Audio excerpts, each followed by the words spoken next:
Hello everyone, Derek Hansen here from Cox Automotive's Inventory Solutions team. Welcome to vAuto's live market view for the third quarter of 2023. You know, if there was one phrase that would capture what we've heard most this quarter, it's the return of volatility. To help us understand more what's happening in the used car market, I've invited Jeremy Robb, Senior Director of our economics team here at Cox Automotive. Jeremy, what is spurring this used car volatility in the marketplace? Yeah, thanks for having me here today. Volatility is a great term for this year. We use it a lot. You know, we saw sales pick up early this year, stay strong for all of Q1 on the retail side. That drove a lot of dealers to Manheim. We saw activity at Manheim pick up. Sales started moving faster and MMR moved faster and higher earlier this year than it typically does. That really whipsawed everybody because the second half of 2022 was rough. Right. You know, we all remembered that. That's right, yeah. So then we slowed down a little bit, April, May, June, and then prices started going down faster than they typically do. And all of a sudden we got to July, sales picked up again. We started seeing some increases at Manheim, and lately MMR values have been, you know, kind of flat to up a little bit in the last couple of weeks, really creating a lot of volatility in people's minds. Yeah, it's interesting as you highlight the ups and downs. It's really outside of the typical patterns we're used to, right? Started a little earlier, slowed a little earlier. It'll be interesting to see if we can get back to that seasonality post-COVID. But as I look at how that translates from the wholesale side and the MMR statistics you highlighted to retail, I know a lot of dealers were looking to a slowdown in retail, potential recession here in the fall. But that's not what happened, right? What I've heard, the term bandied about, summer surprise, right? Help us understand more on the retail side of the equation. What was this summer surprise? What's going on is there is a lack of inventory out there in units for used retail. That's okay when sales are kind of slow, and sales have been kind of slow for a while. Days supply has been fairly normal, but when sales pick up, that's not okay. So prices came down a little bit. That stirred a little bit of extra demand out there. You know, and affordability has really been a key thing for consumers. They've had prices move up over the past couple of years. You couple on the higher interest rates that people have seen, that makes monthly payments a lot higher. Everybody's looking for anything they can get to help them out. So when you get prices that go down a little bit, demand picks up, and that's what we've been seeing. Okay, so there's so much demand on the sidelines that even though the rates are still high, if they come down a notch, it brings in buyers off the sidelines.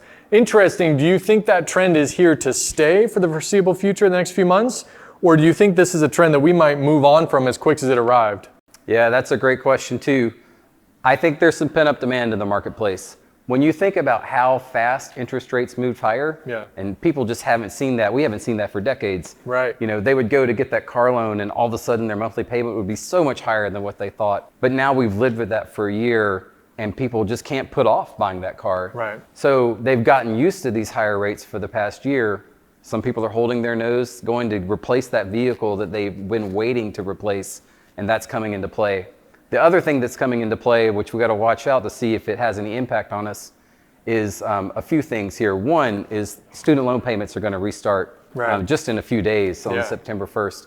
They haven't been around, you know, since the beginning of the pandemic. It's been years, It's been a long time. So that's a lot of money out of consumers' pockets and money that consumers would use to go, you know, get a new used vehicle loan. And then secondly, you know, on top of people's minds, for new cars, got the big three and the UAW. Those contracts expire September 14th. Yeah, it's coming quick. Yeah, and if production gets, you know, held back at all for those guys, it's going to cause some issues for used car pricing and sales too. Yeah, no, I could certainly see huge implications with the UAW, right? I know, Jeremy, you come from a background at the OEMs, and we haven't talked as much about new car dynamics. What are we seeing as far as supply and demand dynamics with new car inventory? Yeah, so new car supply has been getting better all year long, ever since last year.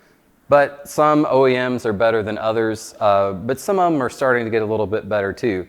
The interesting thing is that they've all said they want to focus on profitability. Right. We've heard that a lot because they made a lot of money, you know, during the COVID timeframes. Certainly. But the manufacturing sides of OEMs are vast and they operate off large economies of scale. They need that efficiency and throughput.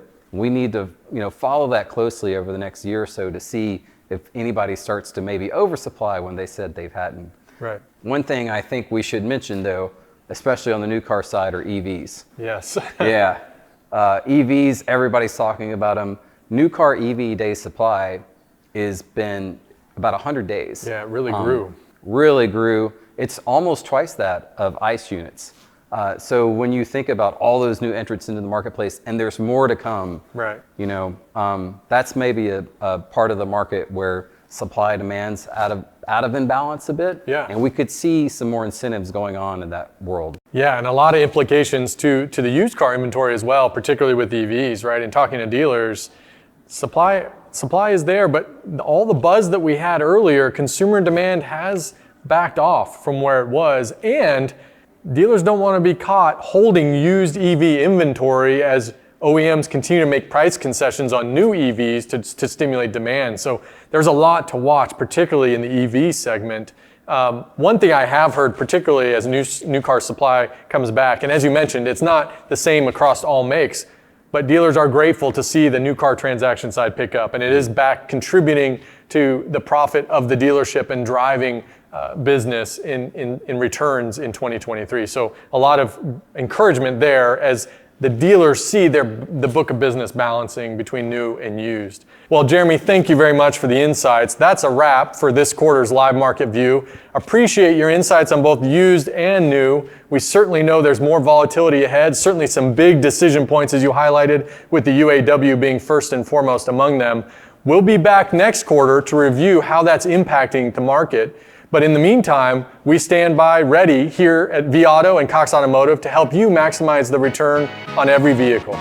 See you next time. Thanks.